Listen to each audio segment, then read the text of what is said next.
Welcome to 108 news Telugu బులెటిన్ల ముందుగా headlines.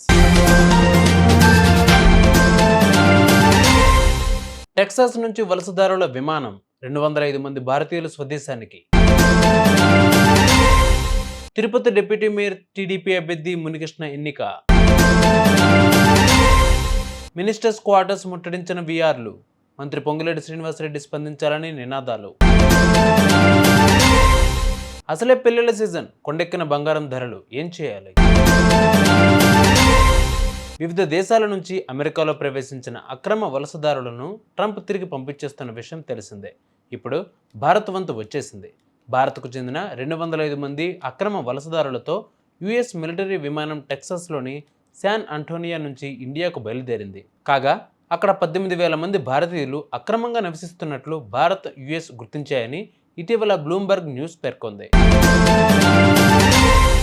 Tirupati corporation deputy మేయర్గా TDP అభ్యర్థి మునికృష్ణ ఎన్నికయ్యారు. ఆయనకు 26 మంది కార్పొరేటర్లు మద్దతు తెలిపారు. వైసీపీ అభ్యర్థి భాస్కర్ రెడ్డికి 21 మంది సభ్యులు ఓటు వేయగా, అటు నందిగామ మున్సిపల్ చైర్పర్సన్గా టీడీపీ అభ్యర్థి 10వ వార్డు కౌన్సిలర్ మండప కృష్ణకుమారి ఎన్నికయ్యారు. ఎంపీ, ఎమ్మెల్యే సూచించిన అభ్యర్థులను కాదని ఈమెకు పార్టీ అధిష్టానం అవకాశం ఇచ్చింది. మినిస్టర్స్ క్వార్టర్స్ వద్ద ఉద్రిక్తత వాతావరణం నెలకొంది. తమ కుటుంబ సభ్యులకు ఉద్యోగాలు ఇవ్వట్లేదని ముట్టడికి వీఆర్లు యత్నించారు. మంత్రి పొంగులేటి శ్రీనివాసరెడ్డి ఖచ్చితంగా స్పందించాలని నినాదాలు చేశారు. ఆందోళనకు దిగిన వారిని పోలీసులు అదుపులోకి తీసుకున్నారు. మరొక వైపు అసెంబ్లీ ప్రత్యేక సమావేశం నేపథ్యంలో ముందు జాగ్రత్తగా భారీగా బందోబస్తు ఏర్పాటు చేశారు.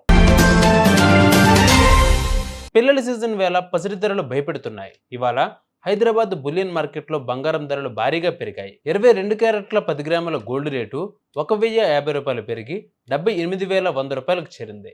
24 క్యారెట్లు 10 గ్రాముల పసిడి ధర 1,150 రూపాయలు పెరగడంతో 85,200 పలుకుతోంది.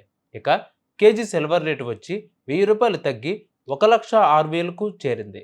తెలుగు రాష్ట్రాల్లోని ప్రధాన నగరాల్లో దాదాపు ఇవే ధరలు నడుస్తున్నాయి. చూసారుగా, ఇవి వాళ్ళ బులెటిన్ అప్డేట్స్. మరిన్ని అప్డేట్స్తో మళ్ళీ మీ ముందుకు వస్తాను. అందరికీ కీప్ వాచింగ్ 108 న్యూస్ తెలుగు.